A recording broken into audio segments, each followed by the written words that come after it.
श्री सुंदर सिंह जी प्रतिनिधिगण से आग्रह करूंगा, कृपया पधारें। मां सरस्वती के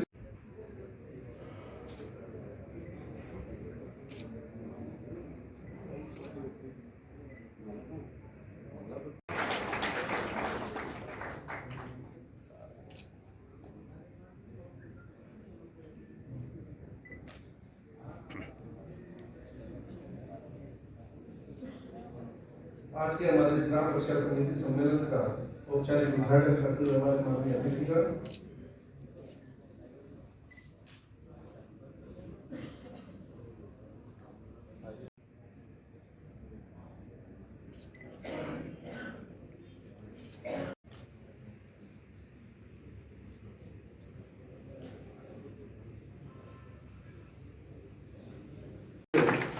हमारे नीमच के एडीएम मैडम थाना प्रभारी संदीप जी तोमर कृपया पधारे।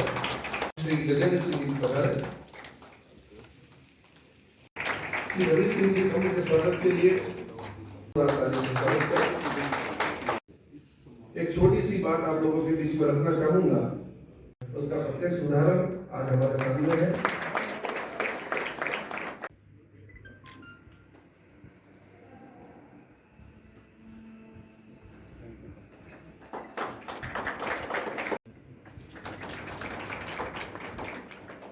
बहुत बहुत धन्यवाद। एक लंबे समय के बाद कोरोना के कारण आज ये सम्मेलन प्रारंभ हमने किया है। सामुदायिक पुलिसिंग हमारे पुलिस विभाग की रीढ़ है। इसको हम पुनः सक्रिय करेंगे।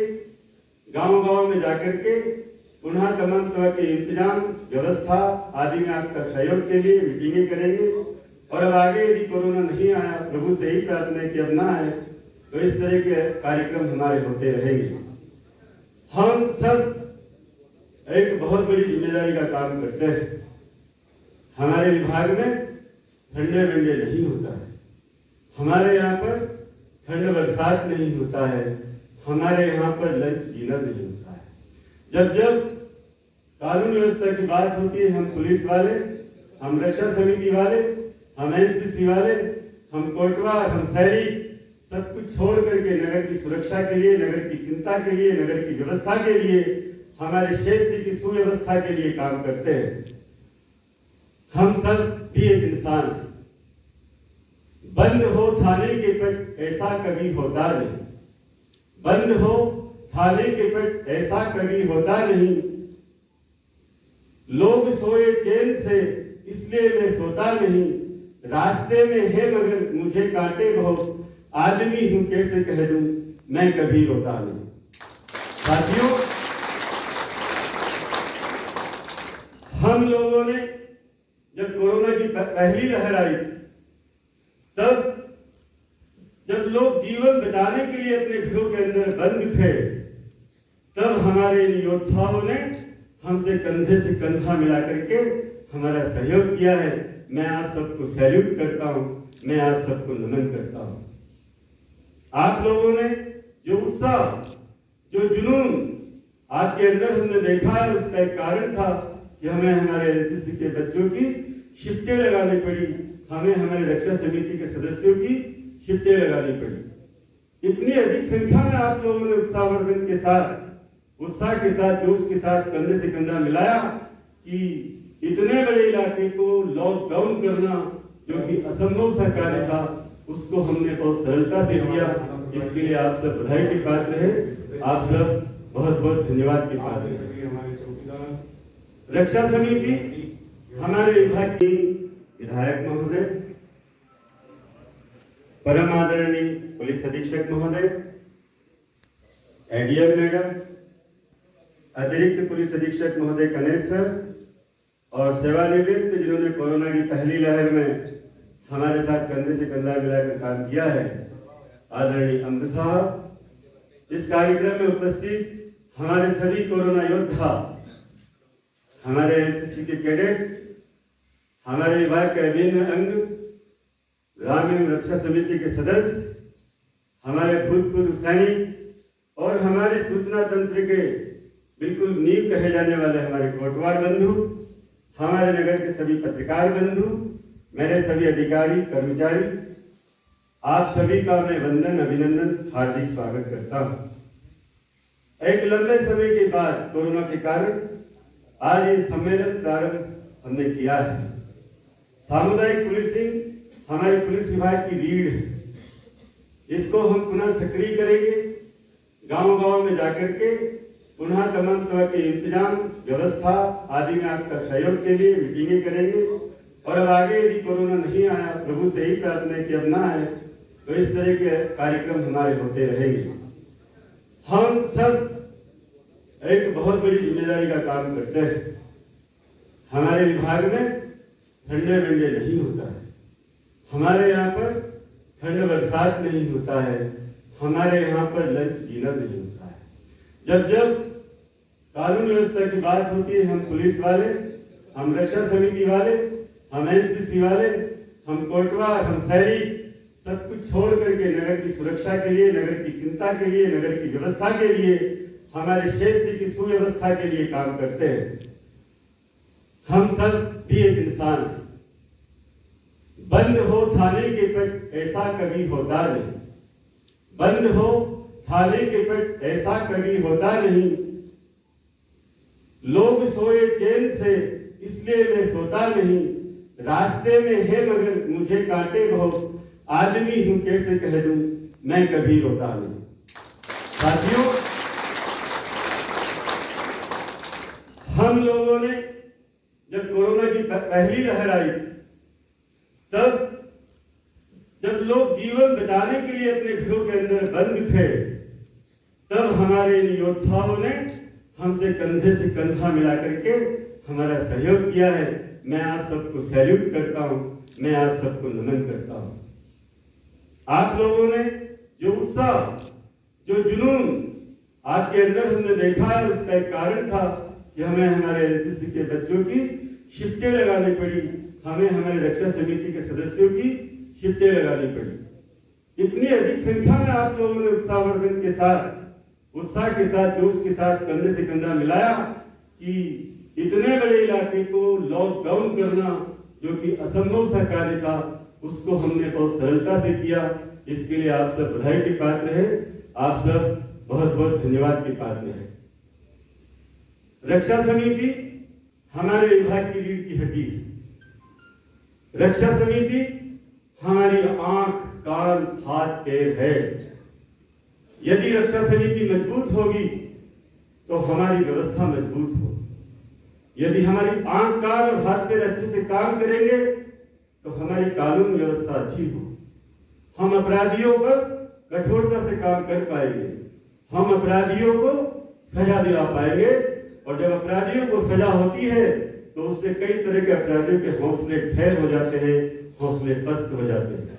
आज राज्य शासन जो जघन्य अपराध है उनको चिन्हित कर रहा है, उनको सजा दिला रहा है।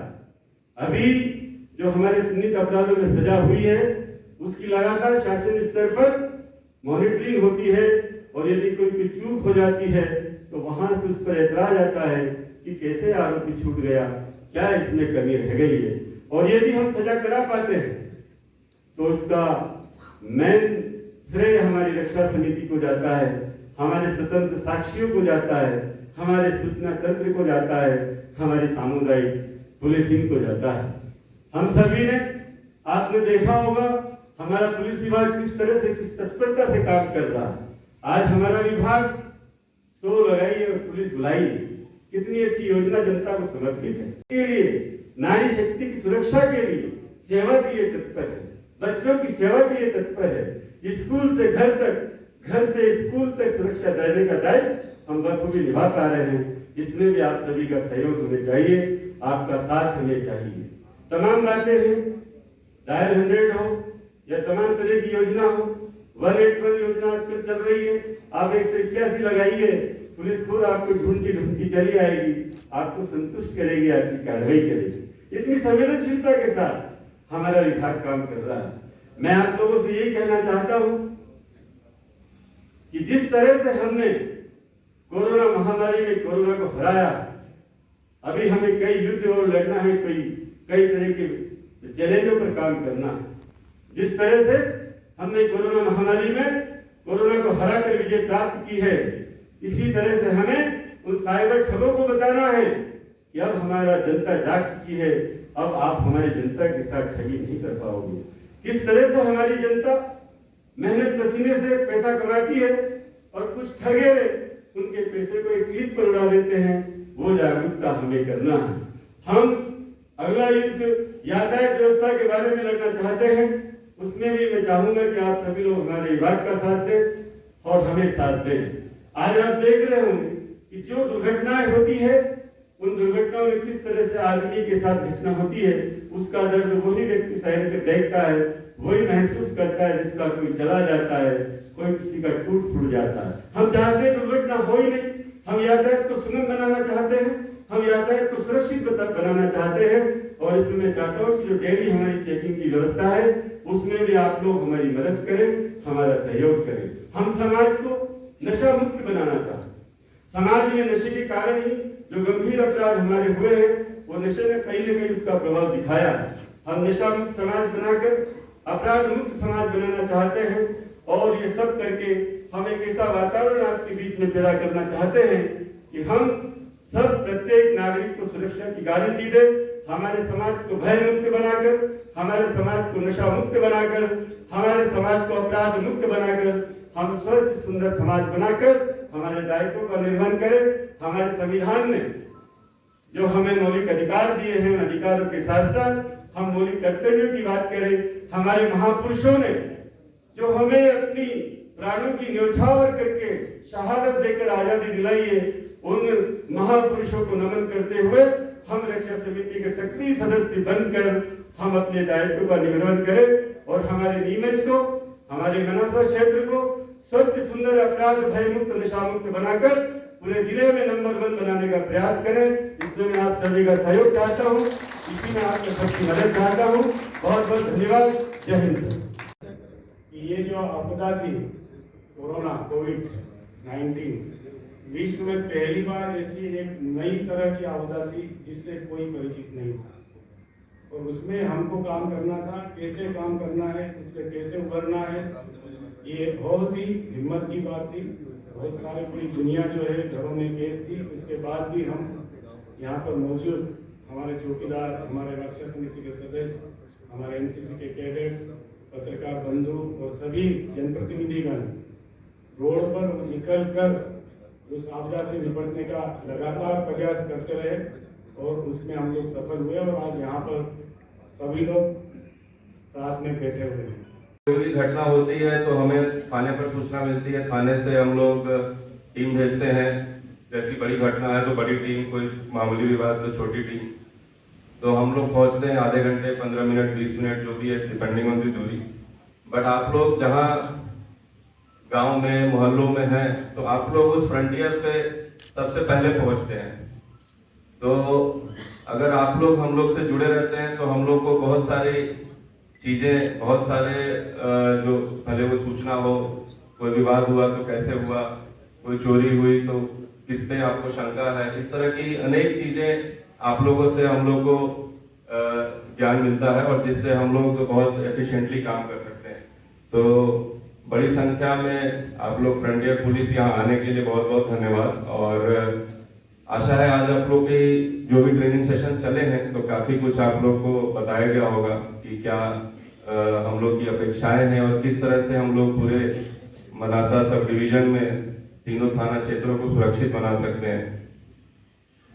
कोई भी क्षेत्र में अगर डेवलपमेंट लाना है तो डेवलपमेंट के लिए सबसे पहले जरूरी है सुरक्षा।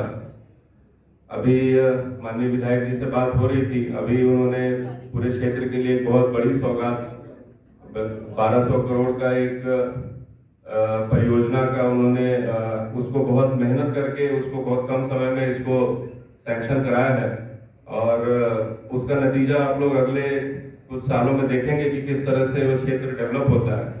और जब डेवलप होता है तो उसके साथ साथ कई तरह की कोई भी डेवलपमेंट जब होती है तो कोई शहर बड़ा होता है तो क्राइम भी उसके साथ जुड़ता है। आप जितने बड़े शहर में जाएंगे, भले आप बॉम्बे चले जाएं, दिल्ली चले जाएं, इंदौर चले जाएं, तो जो जितना बड़ा शहर है वो वहाँ उतने ज्यादा क्राइम होते हैं। पुलिस भी वहाँ उतनी सुदृढ़ होती है बट क्राइम भी ज्यादा होते हैं। कोई छोटा सा गांव अगर आप लेंगे तो वहाँ हो सकता है बहुत शांति हो, साल में शायद 1-2 विवाद होते हो, वो भी गांव वाले आपस में सुलझा लेते हैं।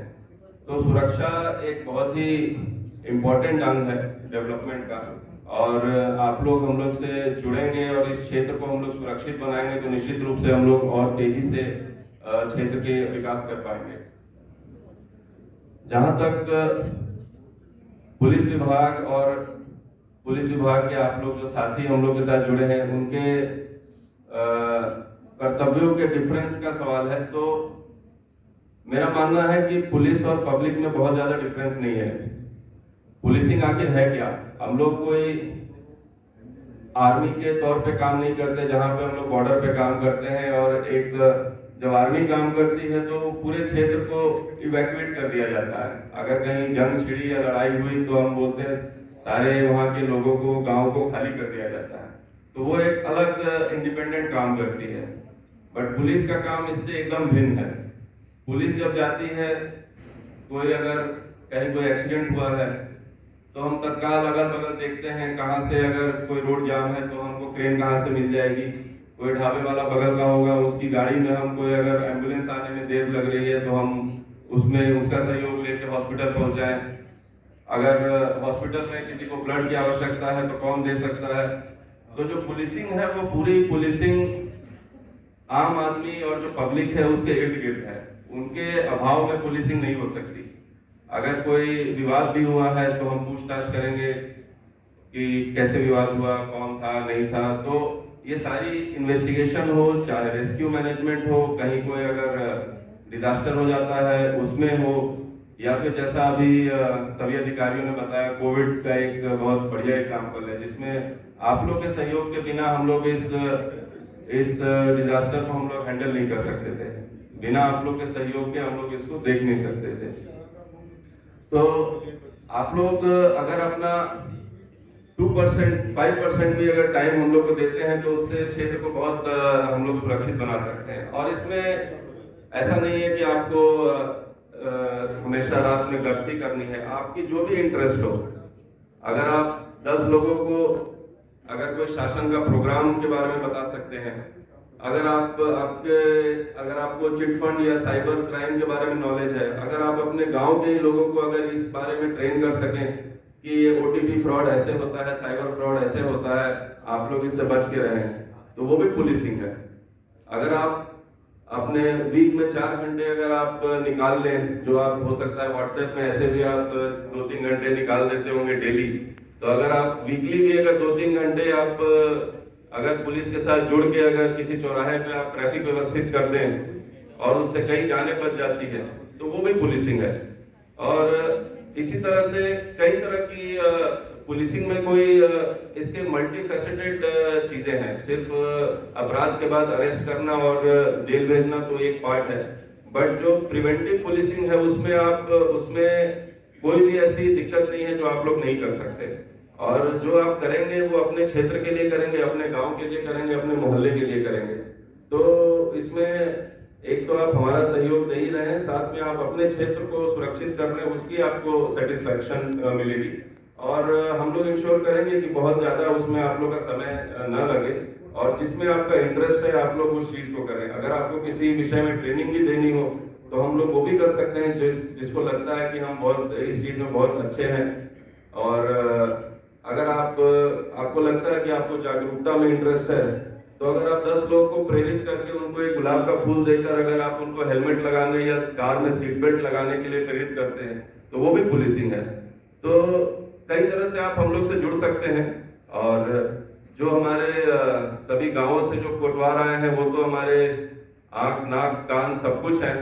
और ये कोई पुरानी मतलब अभी की परंपरा नहीं है, लगभग 200 साल पुरानी परंपरा है, तब से ये सिस्टम चला आ रहा है।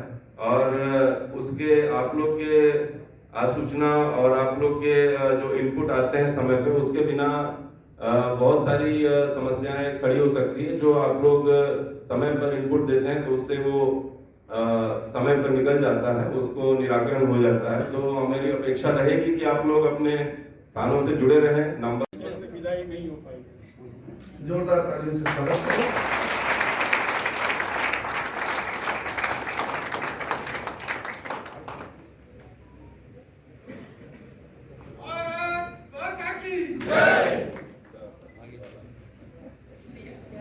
मालवा की पहचान आस्था भी पशुपतिनाथ जी के रूप में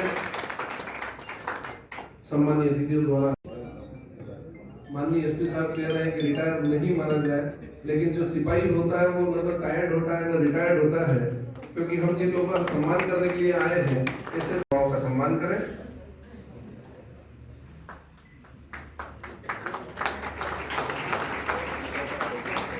बिस्लावत कृपया मंच पर पधारें।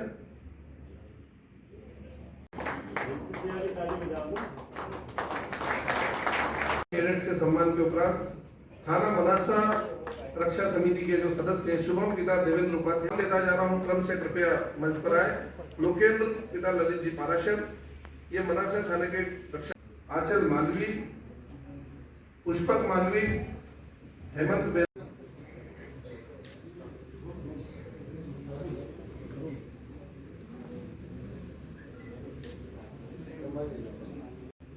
आशा बैरागी, संजय मालवी।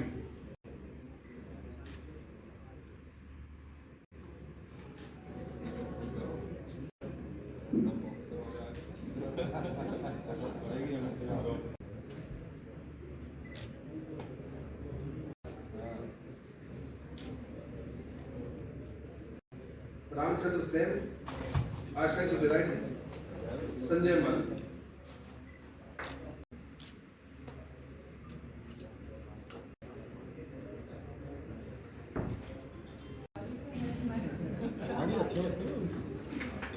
जोरदार तालियों से स्वागत करें।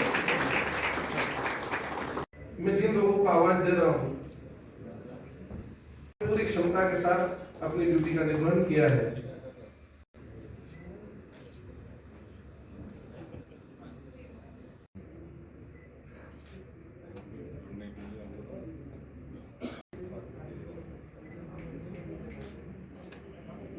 मैं मंचासीन अतिथिगण से आग्रह करूंगा। उनके प्रमाण पत्र बन चुके हैं, लेकिन अभी समय कमी के कारण यहाँ नहीं दिए जा रहे हैं। आपको भी जो है अगली मीटिंग में जो प्रमाण पत्र पूरे दिए जाएंगे।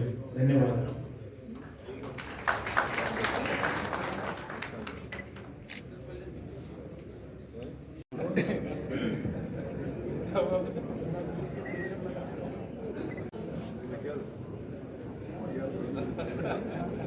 आनंद जी को बधाई प्रेषित करें। मंचासीन समस्त अतिथिगण, सामने उपस्थित समस्त सुरक्षा समितियों के सदस्यगण व हमारे कोटवार, आप सभी का स्वागत है।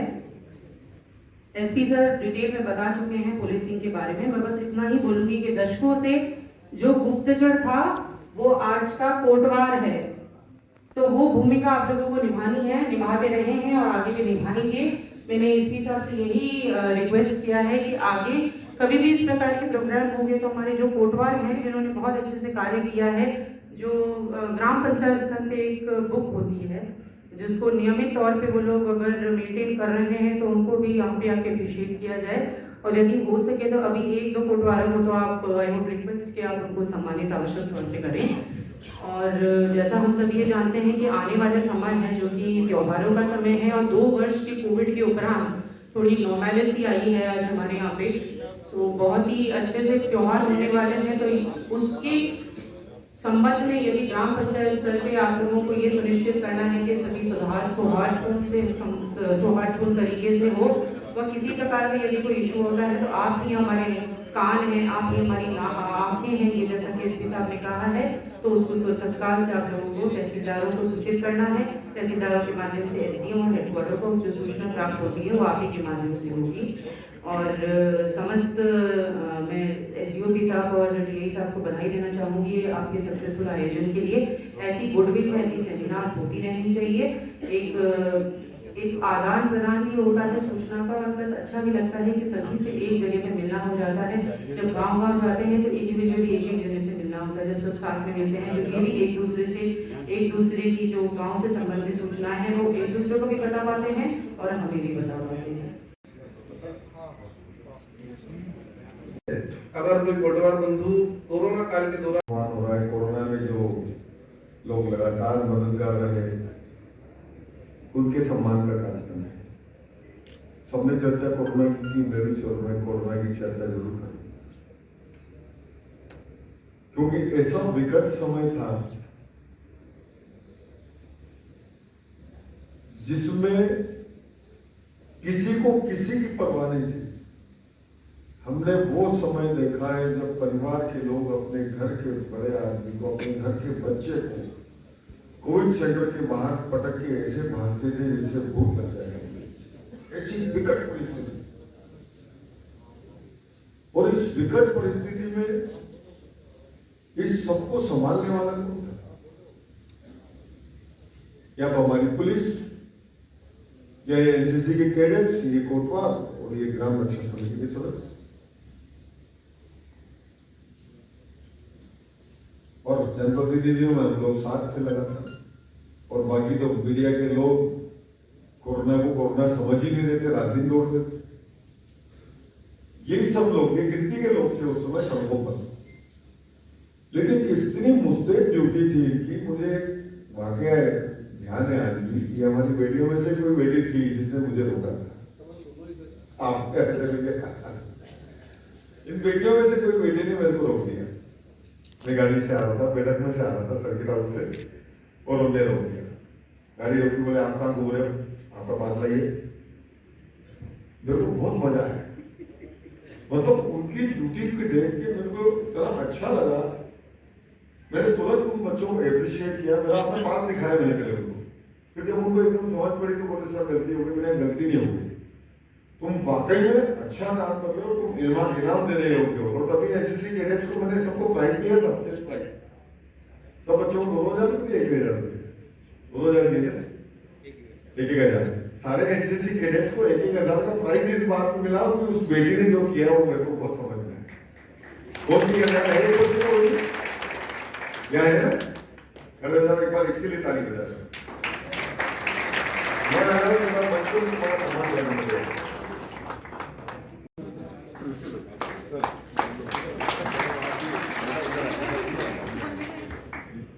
आगे में मतलब इसने बहुत बड़ा काम किया।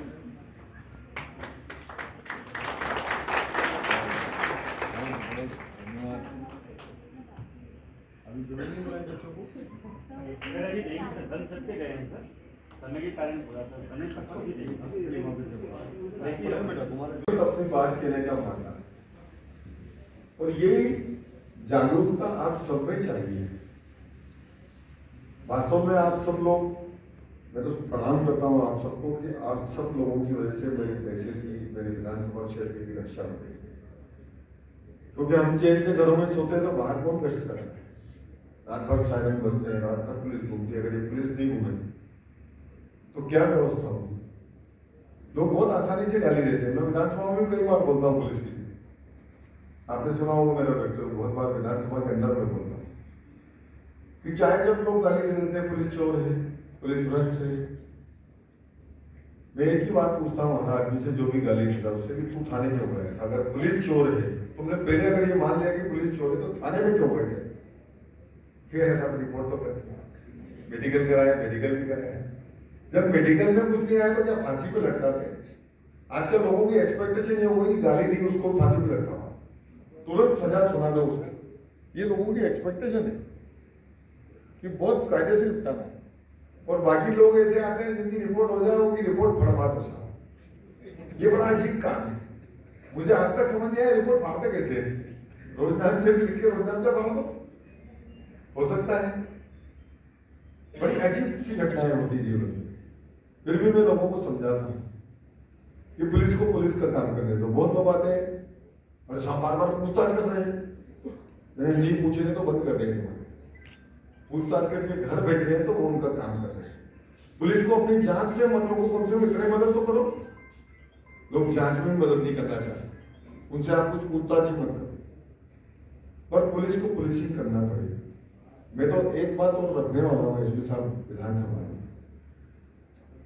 कि लोगों को पुलिस के प्रति जागरूकता के लिए तो एक पुलिस को लेकर एक पीरियड चालू की जाए स्कूलों में, बच्चों के मन में अपराध के प्रति बचपन से अगर नफरत पैदा होगी, बच्चे अगर अपराध से वाकिफ हो जाएंगे कि क्या अपराध है क्या नहीं है, अगर उनमें ये जागरूकता पैदा कर दी हमने बचपन से, तो बड़ा होकर अपराधी तो नहीं बनेगा, तो गारंटी है वो किसी हालत में अपराधी नहीं बनेगा। कुछ इस तरह का ट्रेनिंग प्रोग्राम कोर्स में शामिल करना चाहिए ताकि वो अपराध की तरफ डाइवर्ट नहीं हो। और जागरूकता की बात करें तो जागरूकता आप सबके अंदर चाहिए। वास्तव में अगर आप समाज के लिए काम कर रहे हैं, अगर ईमानदार प्रयास है आपका, बहुत सारे लोग ऐसे होते हैं जो पुलिस से व्यवहार इसलिए रखते हैं कि अपना काम निकालो, दलाली कर लो, पुलिस को पता नहीं होता कि उनके नाम से पैसे खा लिए गए, लोग व्यवहार में काम करा जाते हैं और पैसे अपनी जेब में ले जाते हैं। बहुत बार अक्सर ऐसा होता है, मैं हर चीज ध्यान रखता हूँ। तो ये जो घटनाएं होती है, तो पुलिस भी कम से कम ऐसे लोगों से दूर रहे। ये तो क्या है, कोई पुलिस वाला नया आया थाने में, जब टिफिन लेके आ जाएंगे साहब रोटी मेरे यहाँ से, कोई गुलाब जामुन लेके आ जाता है कि साहब मेरे यहाँ से मिठाई, तो ये क्या भैया आपका ऐसा कौन सा व्यवहार हो गया? ऐसे लोगों से पुलिस गुलाब जामुन नाम कहते गुलाब जामुन खाने को बनाया पर वो सामने व्यवस्था करिए, सारा पैसा खर्चे का सरकार दे रही है, शिवराज जी ने सब व्यवस्था करी है। इन सम्मेलनों के खर्चे का पैसा सरकार दे रही है, किसी गुलाब जामुन वाले कैसे नहीं है। तो ये जो रिलेशन आप लोकल मेंटेन कर लेते हैं, सोशल होना चाहिए पुलिस को, लेकिन ऐसा सोशल नहीं होना चाहिए कि आपके व्यवहार से, आपके रिलेशन से वो गलत काम करना शुरू कर दे। बदनामी अंतर आपकी हो रही है, आपको मिल कुछ नहीं रहा है, आप अपने रिलेशन निभाने के चक्कर में आप खुद बदनाम हो गए। इससे थोड़ा पुलिस को परहेज करना चाहिए। निरंतर जाके किसी की दुकान पे बैठे रहने की आदत पड़ जाती है, वो तो किसी के साथ घूमने की, हमारी पर्सनल लाइफ, पुलिस की पर्सनल लाइफ होती है क्या सर? पुलिस पान वाला क्या खड़ी रहे दोस्तों के साथ, पुलिस दोस्त, आप क्या संदेश दे रहे हैं? पुलिस को अपना रुतबा कायम रखना है तो आपको अपना एक दायरा रखना पड़ेगा। आप आम आदमी से हटके हो, आपको वो सारे अधिकार दिए हुए हैं। हम किसी को गाली दे सकते हैं पर आप डंडा मार सकते हैं, आपको ये अधिकार मिला है। उस अधिकार के लिए आपको एक दायरा तय करना पड़ेगा कि हम अपने दायरों में रहें, हम अपनी व्यवस्थाओं में रहें, जो शपथ लिए आपने हम उसका पालन करें, क्योंकि समाज में संदेश कब जाए। जैसे कोरोना काल एक ऐसा काल था जिसमें सारी धारणाएं टूटी पुलिस के प्रति। पुलिस का जो सोशल बेस था वो फ्रंट पे आया, पुलिस स्वीकार्य हो गई आम आदमी को। नहीं तो पहले एक सामान्य आदमी सामने पुलिस का नाम लेते उसी भूख सड़ जाती, थाने से बोला। एक सामान्य आदमी जो अपराधी नहीं है उसको भी पुलिस का भय था। इस कोरोना के बाद वो भय खत्म हुआ, पर अपराधियों के मन में पुलिस का भय हर हाल में रहना चाहिए। वहां किसी तरह का कॉम्प्रोमाइज नहीं होना चाहिए, क्योंकि आप लोग लगाए इसलिए गए हैं कि आप अपराध रोके, आपको अधिकार इसलिए मिले कि आप अपराध रोके। तो पुलिस को अपनी ड्यूटी सोशल जो अपना फेस है वो बराबर रहे। निश्चित रूप से बेटियों की मुहर्जे की मदद करने के लिए फ्रंट पे रहे, महिलाओं की मदद के लिए फ्रंट पे रहे, वृद्धजनों की मदद के लिए फ्रंट पे रहे, पर अपराधियों को कहीं प्रश्न नहीं मिले, इसकी जवाबदारी हमारी है। और ये जो हमारे वर्किंग हैंड है, मैं इनको वर्किंग हैंड मानता हूँ। एडमिनिस्ट्रेशन के वर्किंग हैंड कोटवार से भूमिका शुरू होती है, पटवारी के प्रतिनिधिता और तहसीलदारी शुरू। पुलिस की भूमिका ग्राम रक्षा समितियों शुरू होती है जो सूचनाएं देते हैं, पर बहुत सारे अपराध सूचना देने से पहले ही रुक सकते हैं। मैं तो कह रहा हूँ आपको ये जितना ये हमारे अफीम और इनके जो धंधे होते हैं जोड़ा चलो के लिए ग्राम रक्षा समिति को अपॉइंट करने हैं, तो सारी सूचनाएं आपके पास पहले आ जाएगी कि गाड़ी आज छोड़ देगी। चिंता मत करो, आप इनसे पूरी करा लो, ज्यादा अच्छा है। आपको सारी सूचनाएं पहले से मिल जाएंगी तो सब काम एकदम ठीक हो जाएगा, आप बहुत सारे अपराध रोक पाएंगे। अक्सर ऐसा होता है कि मेरे इतने रिलेशन है ग्रामीण क्षेत्र में कि लोग अपनी बात कह जाते हैं, मैं बहुत बार पुलिस के केस सॉल्व करने में पुलिस को टिप्स दे देता हूँ कि ये जानकारी आई है, आप इन पे काम करें। अक्सर ऐसा होता है कि बहुत सारे केस को सॉल्व करने में मैं जानकारी उपलब्ध करा देता हूँ। बहुत बार पुलिस भी मेरे से संपर्क करती है कि साहब इस केस में जानकारी चाहिए, आप कैसे निकल पाएंगे। तो ये होना चाहिए हमारी आदत में, पत्रकारों की भी ये आदत में होना चाहिए। कहीं भी अपराध के विरुद्ध या किसी अपराधी के विरुद्ध कोई जानकारी है तो पुलिस को उपलब्ध कराए। बस ये शब्द कि नाम गोपनीय रखा जाए। ये तो होता ही है कि थाने में फोन लगाओ किसी की भले भी है और पुलिस तत्काल कह देती है कि भाई साहब का फोन आया, विधायक से बात करें, तुरंत उस अपराधी का फोन आ जाता है। मतलब 1 सेकंड में सूचनाएं इधर से उधर ट्रांसफर हो जाती है तत्काल। तो इससे भी थोड़ा परहेज करना चाहिए।